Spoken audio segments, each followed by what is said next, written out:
کہ اللہ پر ایمان رکھو، اللہ کی کتابوں پر ایمان رکھو، اللہ کے نبیوں پر ایمان رکھو، اللہ کے فرشتوں پر ایمان رکھو، آخرت کے دن پر ایمان رکھو، اور تقدیر پر ایمان رکھو، چاہے وہ تقدیر بھلی ہو یا بری ہو۔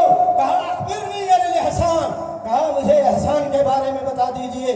نبی اکرم صلی اللہ علیہ وسلم نے فرمایا ان تعبد اللہ کأنک ترا فإن لم تکن ترا فإنہ یراک، کہا کہ اللہ کی عبادت کرو، تمہارا تصور ایسا ہونا چاہیے کہ گویا کہ تم اللہ کو دیکھ رہے ہو، لیکن اگر یہ تصور نہیں بن پاتا ہے تو یہ ایسا تصور رکھو کہ فإنہ یراک، وہ تمہیں دیکھ رہا ہے۔ تو احسان یہ چیز ہے۔ اور اس کے بعد قیامت کی نشانی کے بارے میں پوچھا، قیامت کے بارے میں پوچھا، نشانی کے بارے میں پوچھا۔ اللہ کے نبی صلی اللہ علیہ وسلم نے سب بتلا دیا۔ کچھ دنوں کے بعد یا کچھ دیر کے بعد اللہ کے نبی جناب محمد رسول اللہ صلی اللہ علیہ وآلہ وسلم کی ملاقات سیدنا حضرت عمر فاروق رضی اللہ تعالی عنہ سے ہوئی۔ اللہ کے نبی صلی اللہ علیہ وسلم نے فرمایا عمر، تجھے پتا ہے وہ سفید پوش انسان جو کل آیا تھا، مجھے باتیں بتا رہا تھا، سوال و جواب ہو رہا تھا، وہ کون ہے؟ کہا نہیں جانتا ہوں۔ کہا وہ جبریل تھے۔ عمر رضی اللہ تعالیٰ عنہ سے اللہ کے حبیب سرور کائنات جناب محمد رسول اللہ صلی اللہ علیہ وسلم نے فرمایا کہ وہ جبریل امین تھے، اتاکم، وہ تمہارے پاس آئے تھے، یعلمکم دینکم، تمہیں تمہارا دین سکھلانے کے لیے آئے تھے۔ حکومت الہیہ، اقامت دین کا دعویٰ کرنے والوں، توحید کو تم نے دین سے خارج کر رکھا ہے۔ اصول دین جتنے ہیں، دین کی اساسی جو چیزیں ہیں، ان کو دین سے تم نے خارج کر رکھا ہے۔ تم حکومت بنانے کو، حکومت تشکیل دینے کو اور راج کرنے کو دین سے تعبیر کرتے ہو، یہ قرآن کے بھی خلاف ہے، احادیث مصطفیٰ کے خلاف ہے۔ اصل دین کیا ہے؟ ان اقیموا الدین ولا تتفرقوا فیہ، دین کو قائم کرو، یعنی توحید کو قائم کرو۔ توحید کی بالادستی ہونی چاہیے، توحید سے سرے منہ انحراف نہیں ہونا چاہیے۔ جن چیزوں سے توحید میں خلل آئے، ان چیزوں سے تمام مسلمانوں کو بچنا چاہیے اور علماء کرام کو بچانا چاہیے۔ میں بتاؤں، یہ جو لوگ اقامت دین کی رٹ لگاتے ہیں، بلند بلند دعوے کرتے ہیں، ان کی مجلسوں میں، ان کی محفلوں میں میرا اپنا خود تجربہ ہے۔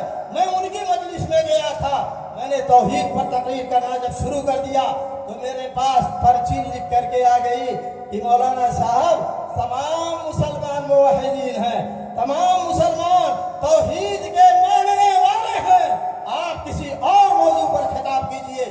توحید پر خطاب کرنا مسلمانوں میں ضروری نہیں ہے، حالانکہ توحید ہی اصل ہے۔ توحید پہ اگر تقریر نہیں ہوئی، توحید کو مسلمانوں نے نہیں اپنایا، تو پھر مسلمان کیا ہو جائیں گے؟ انہی لوگوں کی طرح سے خارجیت آ جائے گی، خارجی ہو جائیں گے۔ آج مسلمانوں جتنی جماعتیں اس طرح کی ہے، چاہے وہ عربستان کی، عرب کی الاخوان المسلمون ہو، یا ہندوستان اور نیپال کی جماعت اسلامی ہو، یہ سب خارجی فکر والے ہیں۔ یہ مسلمانوں کو بڑے جلدی اسلام سے خارج کر دیتے ہیں، اور خاص طور پر حکمرانوں کو۔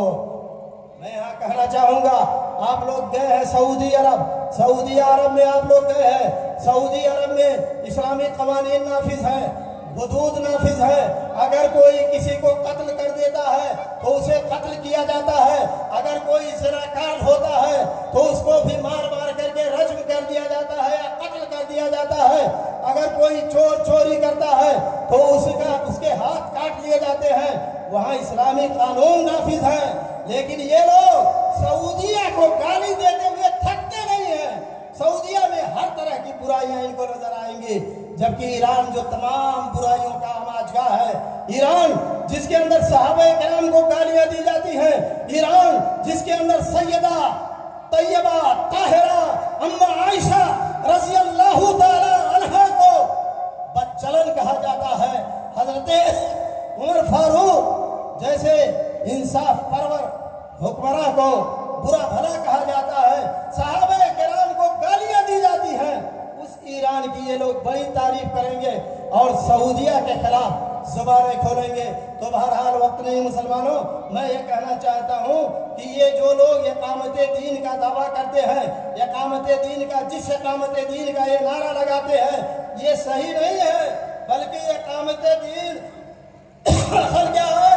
علامہ ابن کثیر رحمہ اللہ نے فرمایا والدین الذی جاءت به الرسل كلهم هو عبادت اللہ وحدہ لا شریک لہ، کہ وہ دین جس کو تمام انبیاء و رسول لے کر کے آئے وہ صرف خالص طور پر اللہ کی عبادت کرنا ہے اور اللہ کی بندگی میں کسی کو شریک نہیں ٹھہرانا ہے. بہرحال مسلمانوں، میں صدارتی کرسی پر ہوں، اگر میں نے ہی زیادہ ٹائم لے لیا تو ہمارے ناظم صاحب بھی، منتظمہ کمیٹی بھی ناراض ہو جائیں گے. میں نے جو ٹوٹی پھوٹی باتیں آپ حضرات کے سامنے کی ہیں، اللہ تعالیٰ سے دعا ہے کہ اللہ تعالیٰ انہیں قبول فرمائے اور آپ لوگوں کو سمجھ عطا فرمائے. ہمارے نوخیز علماء کو اللہ تعالیٰ سمجھ عطا فرمائے، جو اپنے بڑے علماء سے جڑے رہے. میں ان کو نصیحت کرتا ہوں کہ اپنے بڑے علماء سے جڑے رہیں تاکہ وہ صحیح مسئلہ کو، صحیح معاملہ کو سمجھ سکیں. اللہ تعالیٰ سب کو توفیق عطا فرمائے. وصلی اللہ وسلم علی نبینا محمد وعلی آلہ وصحبہ اجمعین. والسلام علیکم ورحمۃ اللہ وبرکاتہ. جزاک اللہ خیر، بارک اللہ فیک. یہ تھے صدر کانفرنس جو انتہائی مختصر اور پرمغز خطاب توحید کے عنوان سے آپ نے پیش کیا ہے. شیخ کا ملل اور نحل پر اچھا مطالعہ ہے. عقیدہ اور توحید میں آپ کو اچھی مہارت ہے الحمدللہ. آپ برابر اپنی تحریروں سے بھی منحرف فرقوں کی تردید کیا کرتے ہیں. آپ کا سیال قلم کبھی نہیں رکتا ہے. زبان سے بھی اور قلم سے بھی آپ مسلک حق دین حنیف کا پرچار بھی کرتے ہیں اور گمراہ اور ضال فرقوں کی تردید اور ان کی نکیر بھی کرتے ہیں. اللہ حاضر گرامی کو تادر صحت و سلامتی کے ساتھ لمبی عمر عطا فرمائے. انشاءاللہ العزیز کہیں تفصیل کے ساتھ آپ سے سن لیا جائے گا. میں تمام تشریف لائے ہوئے سامعین کا استقبال کرتا ہوں. چونکہ آپ نے اپنی آمد میں تاخیر کی ہے، اس لیے ہم نے آپ کا استقبال کرنے میں بھی تھوڑی سی تاخیر کی ہے. آپ سے گزارش ہے کہ اب ہمارے سامنے جو خطبہ حضرات آنے والے ہیں وہ بہت ہی قیمتی بیانات پیش کریں گے. آپ حضرات پوری دل جمعی اور ایک سوئی کے ساتھ اسے سماعت فرمائیں گے. میں نے عرض کر دیا ہے اور ایک جھلک پیش کر دیا ہے آج کے خطبہ کی، لیکن اس سے پہلے ایک میزبان کی حیثیت سے اور تمام علماء کے اپنے دیار میں خادم اور خدمت گزار کی حیثیت سے میں دعوت دے رہا ہوں شیخ پرویز عالم ریاضی حفظ اللہ کو. آپ تشریف لائیں اور ایک تمہیدی خطاب اور جس کا عنوان ہو جہیز معاشرے کا ایک ناسور، وقت کے انتہائی حساس ترین مسئلہ اور جس کی تحت نہ جانے کتنی کھیتیاں بک گئیں، کتنے مال اور اسباب لٹ گئے، کتنے رشتوں میں تلخیاں آ گئیں اور کتنے گھر مال سے بھر گئے بغیر محنت کی کمائی کے. یہ تمام مسائل کو لے کر کے آپ 20-25 منٹ کے وقت میں چاہوں گا کہ آپ اپنا بیان سمیٹ لیتے اور اس طریقے سے آئے ہوئے تمام مہمانان گرامی کا آپ استقبال بھی فرما دیتے تو بہت اچھا ہوتا. البتہ وقت کے تعلق سے میری گزارش ہے کہ آپ 25 منٹ کے وقت میں اپنی پوری بات پیش کر دیں. انشاءاللہ آپ کر لے جائیں گے.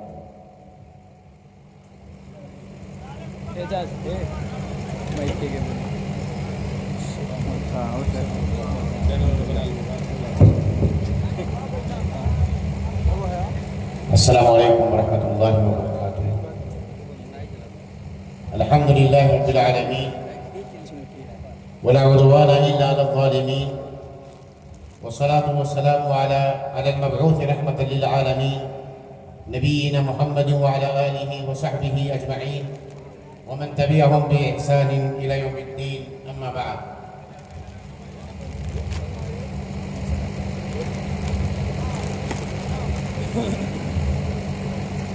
معزز و محترم صدر جلسہ فضیلۃ الشیخ محمد نسیم مدنی حفظہ اللہ، اس جلسے کی نظامت فرما رہے فضیلت الشیخ محمد ہاشم سلفی حفظہ اللہ، اسٹیج پر تشریف فرما تمام علماء کرام، مہمانان گرامی، حاضرین مجلس، ہم جلسہ کمیٹی کی طرف سے اور اس گاؤں کا باسی ہونے کے ناطے آپ تمام آنے والے مہمانوں کا، علماء کرام کا خصوصاً، اور تمام سامعین اور سامعات کا خیر مقدم کرتے ہیں۔ اللہ رب العالمین سے دعا کرتے ہیں کہ اللہ رب العالمین آپ سب کی حاضری کو قبول فرمائے اور آپ کی اس حاضری کو آپ کے درجات کی بلندی کا سامان کرے، اور جس مقصد کے لیے آپ یہاں آئے ہیں اللہ تبارک و تعالیٰ اس مقصد میں آپ کو کامیاب کرے۔ وقت مختصر ہے، میں بلا کسی تمہید کے اپنے موضوع پر آؤں گا اور کچھ باتیں آپ کے سامنے کہہ کر کے اپنی جگہ لوں گا، اس لیے کہ ہمارے مہمان علماء کرام تشریف لا چکے ہیں اور انہیں واپس بھی جانا ہے، فلائٹ صبح 6 بجے کی ہے، ان کے لیے ہمیں وقت نکالنا ہے، اس لیے آپ ہمیں کبھی بھی بلا کر کے سن سکتے ہیں۔ آپ کے گھر کا ہوں، آپ کے دیار کا ہوں، تو ہم زیادہ سے زیادہ اپنے مہمان علماء کو سننا چاہتے ہیں۔ میرے بھائیوں، جس موضوع کا مجھے مکلف کیا گیا ہے اور اس کے لیے جتنا وقت مجھے دیا گیا ہے وہ آپ بھی جانتے ہیں، میں بھی جانتا ہوں، وہ ناکافی ہے، مگر یہ بھی مجھے پتا ہے کہ آپ ہوشیار ہیں، عقل مند ہیں، جانکار ہیں، مجھ سے زیادہ سماج پہ پکڑ رکھنے والے لوگ ہیں۔ اشاروں میں باتیں ہوں گی اور آپ اسے دل میں اتارنے کی کوشش کریں گے۔ دل سے جو بات نکلتی ہے اثر رکھتی ہے، دل سے جو بات نکلتی ہے اثر رکھتی ہے، پر نہیں طاقت پرواز مگر رکھتی ہے۔ انداز بیاں گرچہ میرا شوق نہیں ہے، شاید کہ اتر جائے تیرے دل میں میری بات۔ میرے بھائیوں، اس روئے زمین پہ اہل دنیا نے اسلام آنے سے پہلے، نبی کریم صلی اللہ علیہ وسلم کی بعثت سے پہلے ایک دور وہ بھی دیکھا ہے کہ جب خواتین کو سامان تجارت سمجھا جاتا تھا، جن کی کوئی سماج میں حیثیت نہیں تھی، جن کو انسانوں میں گنا ہی نہیں جاتا تھا، ایک سامان کی طرح سے جنہیں استعمال کیا جاتا تھا، اللہ تبارک و تعالیٰ نے اس زمانے کے لوگوں کے بارے میں قرآن کے اندر ذکر فرمایا ہے۔ اگر اللہ تبارک و تعالیٰ کی بیان کردہ ان آیات کی تصویر کشی کو دیکھیں اور آج کے زمانے کے حالات کو دیکھیں، اپنے معاملات کو دیکھیں، سماج میں اپنے کرتوتوں پہ نظر ڈالیں، اپنے دائیں بائیں لوگ رہنے والے لوگوں پر اور ان کے حالات کے بارے میں جائزہ لیں اور لوگوں کے معاملات کو اگر پرکھنے کی کوشش کریں، یقین مانیں ذرا برابر بھی ہم دور جاہلیت سے بدلے ہوئے لوگ نہیں نظر آئیں گے۔ تصویریں بدل گئی ہوں گی، شکلیں بدل گئی ہوں گی، ان کو ذلیل کرنے کی تصویر بدلی ہوئی ہوگی، مگر اہانت کا جو پہلو اس زمانے میں تھا آج بھی آپ کو دکھتا نظر آئے گا۔ اللہ تبارک و تعالیٰ نے کہا وَإِذَا بُشِّرَ أَحَدُهُم بِالْأُنثَىٰ ظَلَّ وَجْهُهُ مُسْوَدًّا وَهُوَ كَظِيمٌ يَتَوَارَىٰ مِنَ الْقَوْمِ مِنْ سُوءِ مَا بُشِّرَ بِهِ أَيُمْسِكُهُ عَلَىٰ هُونٍ أَمْ يَدُسُّهُ فِي التُّرَابِ أَلَا سَاءَ مَا يَحْكُمُونَ۔ اللہ تبارک و تعالیٰ نے دور جاہلیت کے ان جاہلی لوگوں کے اعمال کا نقشہ کچھ اس طرح سے کھینچا، کہا کہ جب ان میں سے کسی کے گھر بھی کسی بیٹی کی آمد کی خوشخبری سنائی جاتی اور یہ کہا جاتا کہ آپ کے یہاں بیٹی کی ولادت ہوئی ہے، آپ کے یہاں بیٹی نے جنم لیا ہے، اس دور کے لوگوں کی حالت کیا تھی؟ اللہ تعالیٰ نے کہا وَإِذَا بُشِّرَ أَحَدُهُم بِالْأُنثَىٰ ظَلَّ وَجْهُهُ مُسْوَدًّا۔ مارے غم کے یہ بات سنتے ہی کہ ان کے گھر میں کسی بیٹی کی ولادت ہوئی ہے، ان کے چہرے سیاہ ہو جایا کرتے تھے۔ غم اس قدر لاحق ہوا ہے، آر اس قدر لاحق ہوا ہے، شرمندگی اس قدر دامنگیر ہوئی ہے کہ چہرے پہ خوشی کے بجائے، چہرہ خوشی سے کھلکھلا اٹھنے کے بجائے ان کے چہرے سیاہ ہو گئے کہ گھر میں بیٹی نے کیوں جنم لیا ہے۔ آپ سے میں پوچھتا ہوں کہ کسی کے گھر بیٹی کی ولادت کے بعد آپ میں سے یہاں موجود سارے سامعین سے اگر میں یہ سوال کروں کہ 3-4 بیٹیوں کی ولادت کے بعد اگر چوتھی بیٹی کی ولادت کی خبر آپ نے سنی، چوتھی تو دور کی بات ہے، پہلی ہی بیٹی کی ولادت کی خبر سن کر کے پورے مجمع سے اگر میں یہ سوال کروں کہ کتنے لوگوں نے برفی تقسیم کیا ہوگا، کتنے لوگوں نے پیڑا تقسیم کیا ہوگا، تو شاید ایک بھی ہاتھ نہ اٹھے۔ ماشاءاللہ ہمارے شیخ نے کہا کہ ہم نے اپنی بیٹی کی ولادت کے موقع پر قیمتی مٹھائی تقسیم کی ہے، ورنہ اکثریت تو یہ ہے کہ لوگوں کو بتانا بھی نہیں چاہتی، اور بتاتی بھی ہے تو بڑے دبے کچے لہجے میں کہتی ہے کہ بیٹی پیدا ہوئی ہے، بڑے دبے کچے لہجے میں کہتے ہیں بیٹی پیدا ہوئی ہے۔ اور حقیقت یہ ہے میرے بھائیوں کہ بیٹی آپ کے گھر میں آئی تو رحمت بن کر کے آئی ہے۔ اگر نبی کریم صلی اللہ علیہ وسلم نے نام لے کر کے کسی رشتے کی فضیلت کو بیان کیا ہے تو وہ بیٹی ہے۔ نبی کریم صلی اللہ علیہ وسلم نے فرمایا کہ اس کی ساری شکلیں بڑی خوبصورت ہیں، ساری صورتیں اس کی بڑی صورت ہیں، جس روپ میں بھی یہ خاتون آ جائے اس کا سارا روپ بڑا سہانا ہے۔ آئیے اگر یہ بیٹی کی شکل لے کر کے آ جائے، کتنا خوبصورت تحفہ اللہ تعالیٰ بیٹی کی شکل میں ماں باپ کو عطا فرماتا ہے۔ اللہ تبارک و تعالیٰ نے فرمایا من ابتلی بشیء من هذه البنات كن له سترا من النار۔ کسی بیٹے کے بارے میں اللہ کے رسول صلی اللہ علیہ وسلم نے یہ خوشخبری نہیں سنائی، جانتے ہو کیا بتایا؟ کہا کہ اگر بیٹیوں کی وجہ سے کوئی باپ آزما لیا جائے، ان کی تعلیم و تربیت کی وجہ سے، انہیں پڑھانے لکھانے کی وجہ سے، ان کی شادی بیاہ کرنے میں کوئی باپ آزما لیا جائے، آزمائشوں سے دوچار کر دیا جائے، اور یقیناً کتنے آزمائش سے ماں باپ بیٹی کی شادی کرنے میں گزرتے ہیں، مجھ سے زیادہ آپ جانتے ہیں۔ جن لوگوں کے دروازے دیکھنے کے لائق نہیں ہیں، پچھوڑا سے ان کے گھروں میں آیا جاتا ہے، جو لوگ بولنے کا سلیقہ بھی نہیں رکھتے ہیں، آپ ان کی باتیں اگر سنیں گے تو دنگ رہ جائیں گے، ان کی فرمائشیں اگر سن لیں گے تو دنگ رہ جائیں گے۔ اور اللہ کے نبی جناب محمد رسول اللہ صلی اللہ علیہ وسلم نے فرمایا کہ ان بیٹیوں کی وجہ سے جو باپ آزما لیا جائے، ان بیٹیوں کی وجہ سے جس باپ کو آزمائش سے گزرنا پڑے، اللہ کے نبی خوشخبری سناتے ہیں کہ اے والدین خوش ہو جاؤ ان بیٹیوں کی وجہ سے۔ آپ نے دنیا میں تکلیفیں سہی ہیں، آپ نے دنیا میں پریشانیاں جھیلی ہیں، آپ نے اپنی بیٹی کی شادی کرنے میں اپنی کھیت تک کو گروی رکھا ہے، آپ نے اپنی بیٹی کو شادی کرنے میں اپنی جائیداد تک گروی رکھی ہے، کھیت بیچ کر کے شادی کیا ہے، اپنی ساری پونجی کمائی لگا دی ہے، اپنے بیٹوں کے سپنے بھی اس میں لگا دیے ہیں۔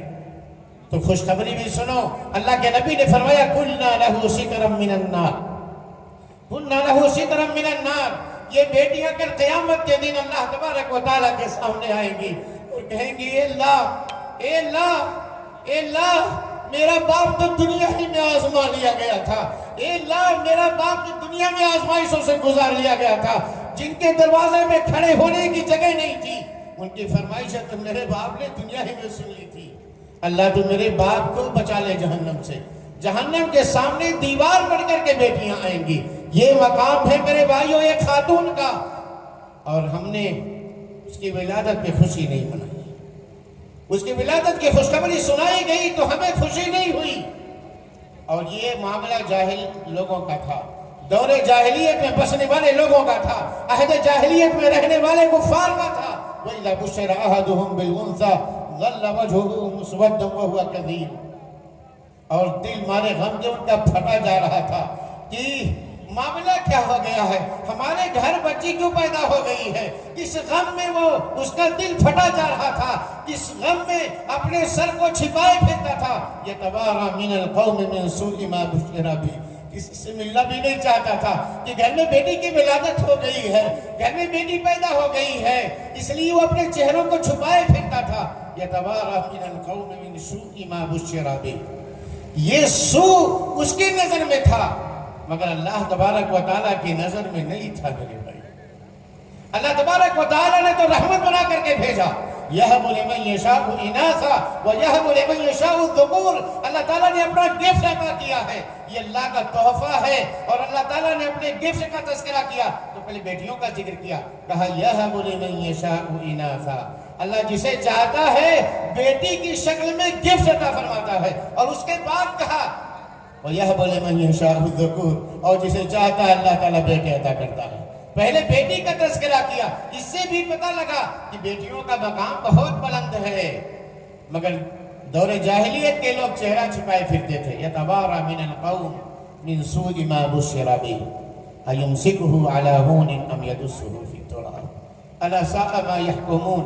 ان لوگوں کا معاملہ یہ تھا، ان لوگوں کی خواہش یہ بنتی تھی، دل میں ارادہ یہ بن رہا ہے کہ اپنا چہرہ چھپائے پھر رہا ہے، اور ارادہ یہ ہے کہ اس کو اسی ذلت کے ساتھ اپنا لیا جائے یا اسے زندہ زمین کے اندر دفن کر دیا جائے۔ اور اس دور کے لوگوں نے چشم فلک نے دیکھا، اس دور کے سارے لوگوں نے دیکھا، کتنی ایسی مثالیں بھی پائی گئیں کہ لوگوں نے اپنی بیٹیوں کو اپنے ہاتھوں سے دفن کیا ہے، اپنے ہاتھوں سے زندہ زمین میں گاڑ دیا ہے۔ ایک وہ بچی کا قصہ بارہا آپ نے سنا ہوگا، ننھی سی پھول سی بچی ہے، اپنے ہاتھوں سے سجا کر کے لے کے گیا ہے، گڑھا کھود رہا ہے، اس کے بدن پہ زمین سے مٹی پڑ رہی ہے، اس کی ننھی انگلیاں ان مٹیوں کو اس کے بدن سے جھاڑتی ہیں۔ ابو آپ کے بدن پہ کیچڑ آ رہا، دھول آ رہی ہے، اسے کیا پتا ہے کہ یہ دھول اس کے لیے قبر بننے والی ہے، اسے کیا پتا ہے کہ یہ باپ کبھی انسان سے حیوان بننے والا ہے، اسے کیا پتا ہے کہ یہ باپ میرا باپ نہیں جانور بننے والا ہے، جانور سا پیشہ اختیار کرنے والا ہے۔ کیا پتا ہے اسے کہ اس کے اندر حیوانیت نے جنم لے رکھا ہے، انسانیت کے دائرے سے نکل چکا ہے، کیا پتا ہے اسے۔ وَإِذَا الْمَوْءُودَةُ سُئِلَتْ بِأَيِّ ذَنبٍ قُتِلَتْ، قیامت کے دن یہ بیٹیاں کھڑی ہوں گی، اللہ تعالیٰ کے سامنے سوال کیا جائے گا۔ وَإِذَا الْمَوْءُودَةُ سُئِلَتْ بِأَيِّ ذَنبٍ قُتِلَتْ، اللہ تعالیٰ پوچھے گا کون سا جرم ان بچیوں نے کیا تھا، یہ گفٹ، یہ تحفہ، یہ ہدیہ ہم نے عطا فرمایا تھا، تمہیں کس نے اختیار دیا تھا کہ ان بیٹیوں کو زندہ درگور کر دو؟ تمہیں کس نے اختیار دیا تھا کہ ان بیٹیوں کو حقیر سمجھو، جسے ہم نے رحمت بنا کر کے بھیجا، جسے ہم نے گفٹ کے طور پر عطا فرمایا؟ کس نے اختیار دیا تھا تمہیں؟ کس نے کہا تھا تمہیں؟ میرے بھائیوں، تو جس صورت میں بھی یہ آ جائے، بیوی کی شکل لے کر کے آ جائے، تو فرمان نبی اس طرف آ جائے، الدنیا کلھا متاع وخیر متاع الدنیا المرأة الصالحہ، بیوی کی شکل لے کر کے آپ کے گھر میں آ جائے۔ اللہ کے نبی کہتے ہیں ساری دنیا فائدہ اٹھانے کی چیز ہے، ترازو کے ایک پلڑے میں یہ پوری کائنات اپنے سارے خزانے کے ساتھ ترازو کے ایک پلڑے میں رکھو، اور ایک نیک خاتون کو ترازو کے دوسرے پلڑے میں رکھو، جو آپ کے بگڑے ہوئے گھر کو سنوار دینے والی ہے، جو آپ کے بگڑے ہوئے گھر کو، بکھرے گھر کو جو سنوارنے والی ہے، سمیٹنے والی ہے، جو قبرستان جیسے گھر کو اگر نیک خاتون ہے تو اپنی عبادتوں کے ذریعے، قرآن کی تلاوت کے ذریعے ان ویران گھروں کو قرآن کی تلاوت سے معطر کرنے والی وہ خاتون۔ نبی کریم صلی اللہ علیہ وسلم نے فرمایا الدنیا کلھا متاع وخیر متاع الدنیا المرأة الصالحہ، ترازو کے دوسرے پلڑے میں جو نیک خاتون کی شکل میں بیوی بن کر کے آپ کے گھر میں آئی ہے، دنیا کی ساری قیمتی چیزوں سے وہ زیادہ قیمتی ہے، دنیا کی ساری فائدہ اٹھانے والے چیزوں میں سے سب سے بہترین فائدہ اٹھانے کی چیز ہے۔ میرے بھائیوں، اس لیے سوداگری کرنا چھوڑ دیجئے، اپنے بیٹوں کو بیچنا چھوڑ دیجئے، اپنے بیٹوں کی تجارتی منڈی لگانا چھوڑ دیجئے، اپنے روش کو بدلنے کی کوشش کیجئے، جس کو اللہ تبارک و تعالیٰ نے یہ مقام عطا فرمایا۔ یہی خاتون اگر ماں کی شکل لے کر کے آ جائے، اگر ماں کی شکل لے کر کے آ جائے تو نبی کریم صلی اللہ علیہ وسلم اعلان کرے ان الجنت تحت اقدام الامہات، اگر یہ ماں کی شکل لے کر کے آ جائے تو اس کی فضیلت کو بیان کرتے جاؤ، اور علماء کرام ہو سکتا ہے اس کے بارے میں بتائیں گے آپ کو کہ والدین کا مقام کیا ہوتا ہے، اور ان والدین میں وہ ماں ہوتی ہے جس کے درد کو بھی رب قرآن بناتا ہے، اللہ تعالیٰ جس کے درد کو قرآن بناتا ہے، اور جس کے دودھ پلانے کی مدت کو قرآن کی آیت بنا کر کے اتارتا ہے، جس کے احسانات کو اپنے توحید کے بعد ذکر کرتا ہے۔ اللہ تعالیٰ اتنا مقام بلند کیا اس خاتون کا، جب ماں کی صورت لے کر کے آئی کہ جنت اس کے قدموں میں رکھ دی ہے۔ اس کی ایک قربانی کو، ماں کی ایک معمولی قربانی کو اللہ تعالیٰ نے جب پسند کیا تو جنت کو اس کے حق میں واجب قرار دیا، جہنم کو اللہ تعالیٰ نے اس پہ حرام قرار دیا۔ آپ نے وہ 12 قصہ سنا ہوگا میرے بھائیوں، کہ ایک ماں اپنی 2 بچی کو لے کر کے دربار رسالت میں پہنچتی ہے، اور کئی دن کی بھوکی ماں بھی ہے، بچیاں بھی ہیں۔ اللہ کے نبی جناب محمد الرسول اللہ صلی اللہ علیہ وسلم کے گھر کا دستک دیتی ہے، اما عائشہ رضی اللہ تعالیٰ عنہ دروازہ کھولتی ہے، اور وہ ماں کہتی ہے کہ اگر گھر میں کچھ کھانے کا ہو تو ہمیں عنایت کر دیجئے۔ حالت یہ ہے کہ دربار رسالت کو چھانا جاتا ہے۔ ماں عائشہ اپنے گھر میں جاتی ہیں اور اپنے گھر کو تلاشتی ہیں، 3 کھجوریں ملی ہیں۔ کتنی؟ 3 کھجوریں ملتی ہیں۔ اللہ کے نبی کریم صلی اللہ علیہ وسلم کا گھر ہے، خاتم الرسول کا گھر ہے، امام الانبیاء کا گھر ہے، سرور کونین کا گھر ہے، شافع محشر کا گھر ہے، جن کے گھر والوں کے چولہے میں 2 مہینے مستقل آگ نہیں جلا کرتی، گھر ان کا ہے۔ اور گھر چھان مارنے کے بعد 3 کھجوریں ملتی ہیں، اور اس ماں کی قربانی دیکھیے گا، ماں ایک کھجور اپنے دونوں بچیوں کو تھماتی ہے، انہیں کھانے کے لیے دیتی ہے، اور ایک کھجور اپنے منہ کی طرف بڑھاتی ہے۔ تب تک بچیوں نے اپنا حصہ کھا کر کے کہا کہ ابھی پیٹ نہیں بھرا امی، کچھ اور کھانے کو چاہیے۔ کہا امی ابھی کچھ اور کھانے کو چاہیے۔ یہ مائیں قربانی دے سکتی ہے۔ آج کے زمانے کی بھی مائیں میرے بھائیوں، اس زمانے کی ماں سے کوئی کم تر نہیں ہے۔ ماں ماں ہوتی ہے، چاہے کسی دھرم کی ہو، کسی بھی ذات برادری کی ہو، کسی بھی مذہب کی ہو، ماں ماں ہوتی ہے، ماں ماں ہوتی ہے۔ اور ماں کا مقام سارے مذاہب میں ڈھونڈیں گے آپ کو ویسے یکساں ملے گا۔ ماں اپنے حصے کی قربانی دیتی ہے، اپنے حصے کے کھجور کے 2 ٹکڑے کر کے آدھا ایک بیٹی کے ہاتھ میں تھماتی ہے، آدھا دوسرے کے ہاتھ میں تھماتی ہے، اور اس کے بعد اما عائشہ رضی اللہ تعالیٰ عنہ کی نظر اس ماں کی اس قربانی پہ ٹکی ہوئی ہے۔ وہ سارا منظر دیکھ رہی ہے کہ ایک ماں اپنی اولاد کے لیے قربانی کیسے دے سکتی ہے، اپنے پیٹ پہ پتھر کیسے باندھ سکتی ہے، اپنا بھوک برداشت کر کے اپنے بچوں کو خوشی کیسے بانٹ سکتی ہے۔ یہ سارا ماجرا اما عائشہ رضی اللہ تعالیٰ عنہ نے دیکھا ہے۔ ماں عائشہ رضی اللہ تعالیٰ عنہ کو ماں بننے کا شرف تو حاصل نہیں ہوا، مگر ایک ماں کی قربانی کو اپنے آنکھوں سے دیکھا تو ان سے رہا نہ گیا۔ ان کی یہ ادا اتنی ان کو پسند آئی، حدیث کے الفاظ فَأَعْجَبَ شَأْنَهَا، اس ماں کی قربانی ان کے دل کو بھا گئی۔ اللہ کے نبی گھر پہنچتے ہیں، رسول اللہ صلی اللہ علیہ وسلم سے سارا ماجرا سناتی ہیں۔ سب کچھ سننے کے بعد نبی کریم صلی اللہ علیہ وسلم نے ارشاد فرمایا کہ اے عائشہ، آپ نے تو اس ماں کی یہ قربانی دیکھی ہے، جانتے ہو اللہ تبارک و تعالیٰ کے یہاں اس ماں کی قربانی کا مقام کیا ہوا ہے؟ ان اللہ قد اوجب لها بها الجنہ، مقام یہ ہو گیا کہ اللہ تبارک و تعالیٰ کو اس کی یہ ادا اتنی پسند آئی کہ اس کے حق میں جنت کو اللہ تعالیٰ نے واجب قرار دیا، او اعتق بها من النار، یا جہنم سے اللہ تعالیٰ نے اس کے گردن ہی کو آزاد کر دیا ہے۔ یہ رتبہ بلند ملا جس کو مل گیا، ہر مدعی کی واسطے دار و رسن کہاں۔ اللہ تعالیٰ جسے نوازنا چاہتا ہے وہ تعز من تشاء و تذل من تشاء، ماں کو اللہ تعالیٰ نے یہ مقام عطا فرما دیا۔ تو جس صورت کو بھی لے کر کے ایک خاتون آپ کے گھر میں آتی ہے، اس کی ساری صورتیں بڑی نرالی، بہن کی صورت لے کر کے آ جائے آپ کے آنگن کا وہ کھلونا بن جاتی ہے، اور جس وقت وہ رخصت ہوتی ہے تب جا کر ان کے بھائیوں سے پوچھو کہ اس کے گھر سے کیا چھن گیا ہے۔ میرے بھائیوں، جس کا شریعت میں اتنا بڑا مقام ہے اس کو ہم نے کیا دیا ہے؟ شریعت نے کیا دیا ہے؟ 4 منٹ میرے حصے کا بچا ہے، اور اس میں آپ کے بارے میں آپ کے حرکتوں کا ذکر کر دوں 4 منٹ کے اندر۔ میرے بھائیوں، اللہ تعالیٰ نے تو یہ خاتون کا یہ مقام عطا فرمایا ہے، الٹے اب بتاتے ہیں ہم آپ کو آپ کیا کرتے ہیں۔ مگنی سے لے کر کے ایک بیٹی کی شادی کے اندر ایک بھائی، ایک ماں، ایک باپ، اور کیسے کیسے حالات ہوتے ہیں جن سے انسان پوچھتا ہے اور کیسے کن کن حالات سے گزرتا ہے ایک باپ. اگر اس کی حالت دیکھنی ہے تو مگنی سے لے کر کے 1 سال 2 سال تک باپ کی حالت کو دیکھیے. وہ باپ میرے بھائیوں ایسے در در کی ٹھوکریں کھاتا ہے جیسے اس نے بیٹی پیدا کر کے اس روئے زمین پہ کوئی جرم کر لیا ہو، جبکہ یہ عطیہ تو خالق کائنات کی جانب سے تھا. بیٹی کے پیدا کرنے میں اس کا کوئی اختیار نہیں تھا، اس نے اللہ تعالیٰ سے نہیں مانگا تھا.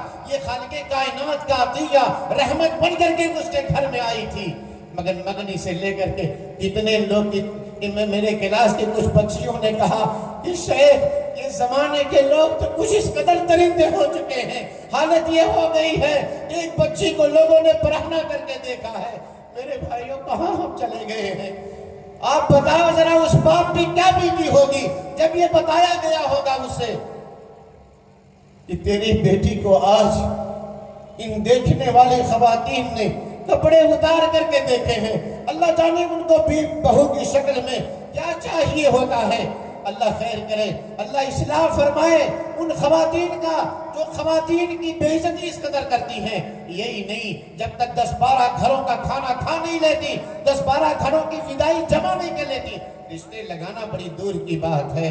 میرے بھائیوں اپنی روش بدلنے کی کوشش کرو، نہیں تو یاد رکھو کل قیامت کے دن اللہ تبارک و تعالیٰ کے سامنے کھڑے ہوں گے. اور صحیح مسلم کی روایت ہے، نبی کریم صلی اللہ علیہ وسلم ارشاد فرماتے ہیں کہ جس نے اپنے مال کی زیادتی کی خاطر لوگوں سے پیسے طلب کیے ہیں، چاہے بھیک مانگنے کے لیے، اور جہیز مانگنا یہ بھیک مانگنے سے کم نہیں بلکہ یہ انٹرنیشنل فقیر ہیں. میرے بھائیوں انٹرنیشنل فقیر ہیں یہ لوگ. اللہ کے نبی کریم صلی اللہ علیہ وسلم فرماتے ہیں کہ جس نے اپنے مال کی زیادتی کے لیے پیسے مانگے اس نے آگ کا ٹکڑا مانگا ہے، اس نے آگ کا ٹکڑا مانگا ہے. میرے بھائیوں اللہ کے نبی فرماتے ہیں اگر کوئی چاہتا ہے کہ اپنے حصے کی جہنم کی آگ کو بڑھا لے یا اپنے حصے کی جہنم کی آگ کو گھٹا لے تو آگے بڑھ کر کے اور جائے ان بیٹیوں کے باپ کے سامنے اپنے ہاتھ کو دراز کرے.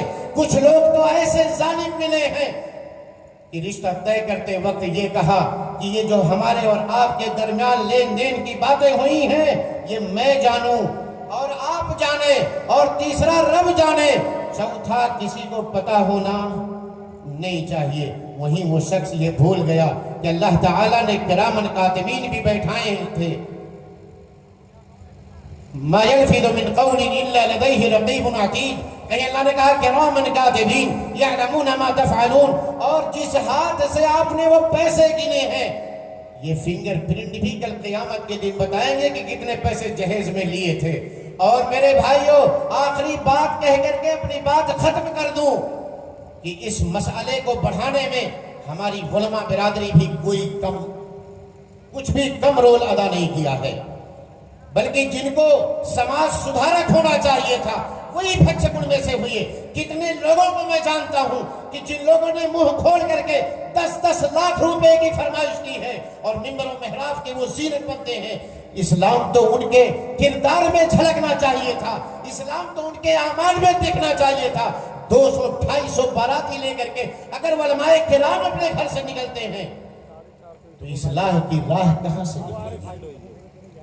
کہاں سے پھر کون سے فرشتے اتریں گے سماج کو سدھارنے کے لیے جب سماج سدھارک ہی راستہ بھول چکے ہیں؟ میرے بھائیوں اگر 2 طبقے کے لوگ درست ہو جائیں، وہ ہمارا مالدار اہل ثروت لوگ جن کو اللہ تعالیٰ نے دنیا وافر مقدار میں عطا فرمائی، اگر یہ سدھر جائیں اور ہمارے علماء کرام سختی کے ساتھ اس مسئلے کو اٹھانا شروع کریں اور عملی طور پر اپنے آپ کو اس طرح کی چیزوں کو لین دین سے باز آ جائیں، بارات جانے سے، بارات لے جانے سے، بارات میں شرکت کرنے سے اگر ہماری اپنی علماء برادری باز آ جائے اور عمرہ جو مالدار طبقہ ہے، جو کرسیوں پہ براجمان لوگ ہیں، اگر وہ لوگ اس معاملے میں آگے بڑھ جائیں انشاءاللہ العزیز 1 سال نہیں لگے گا. میں پوری ضمانت کے ساتھ کہتا ہوں 1 سال کے اندر آپ کا سماج اس طرح کی کوریدیوں سے پاک اور صاف ہو جائے گا.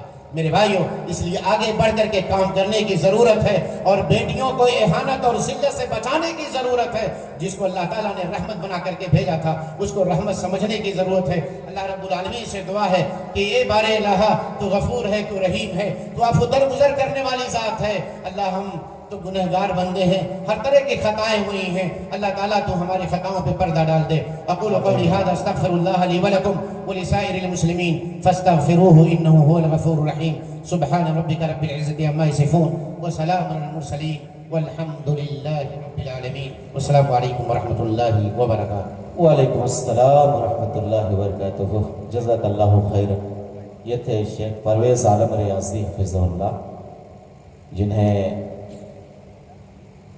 بچیوں کے تعلق سے زمانے جاہلیت سے آج تک جو زیادتیاں ہوتی رہی ہیں اس کا انہوں نے ایک سرسری جائزہ پیش کیا اور موجودہ حالات میں ان بچیوں کی توہین, تذلیل اور تحقیر کی جو سب سے عجیب و غریب صورت ہے کہ ان بچیوں کو دیکھنے سے, رشتہ کے لیے مگنی کرنے سے لے کر کے ان کی رخصتی تک جو آج سماج میں رویہ اپنایا جاتا ہے وہ انتہائی تکلیف دہ ہے.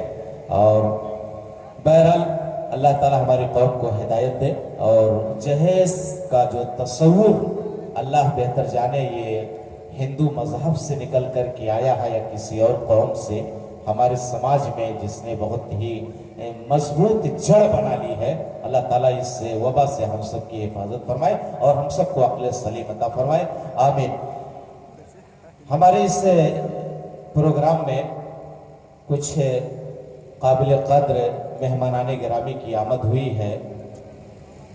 میں عمومی اور خصوصی طور پر تمام حضرات کا استقبال کر چکا ہوں. البتہ میں چاہوں گا, ہمارے بعض احباب نے, انتظامیہ کمیٹی کے لوگوں نے چند نام پیش کیا ہے کہ انہیں ہم اسٹیج پہ مدعو کر لیں. پہلے نمبر پہ ہے منتری جی سی کے گپتا جی. آپ جہاں کہیں بھی ہوں آپ اسٹیج پہ تشریف لیں. اور اسی طریقے سے ڈی ایس پی سورج کارکی جی, آپ بھی اسٹیج پہ تشریف لیں. اور سشستر ڈی ایس پی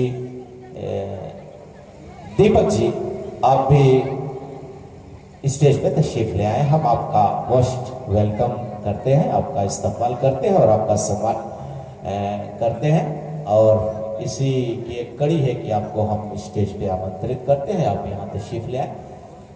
اور یہاں پر جو کمیٹی کے ذمہ داران ہیں باقی وہ آپ کے دیکھ بھال کریں گے.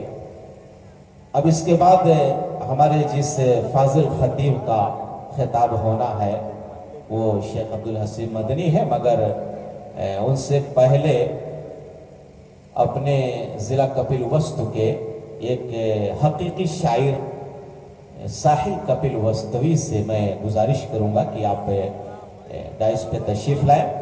باوجود کہ آپ مشاعرے کی دنیا کے شاعر ہیں, گزارش ہے کہ کہیں غزل کی طرف نہ بہک جائیں.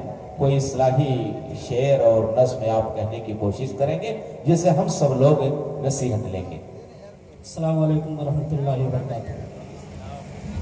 ایک نظم کے 2-3 بند پڑھ کر اپنی جگہ لوں گا. اللہ نے ہے صاف یہ قرآن میں کہا وَتُعِزُّ مَن تَشَاءُ وَتُذِلُّ مَن تَشَاءُ. بہت اچھا. اللہ نے ہے صاف یہ قرآن میں کہا وَتُعِزُّ مَن تَشَاءُ وَتُذِلُّ مَن تَشَاءُ. ہوتا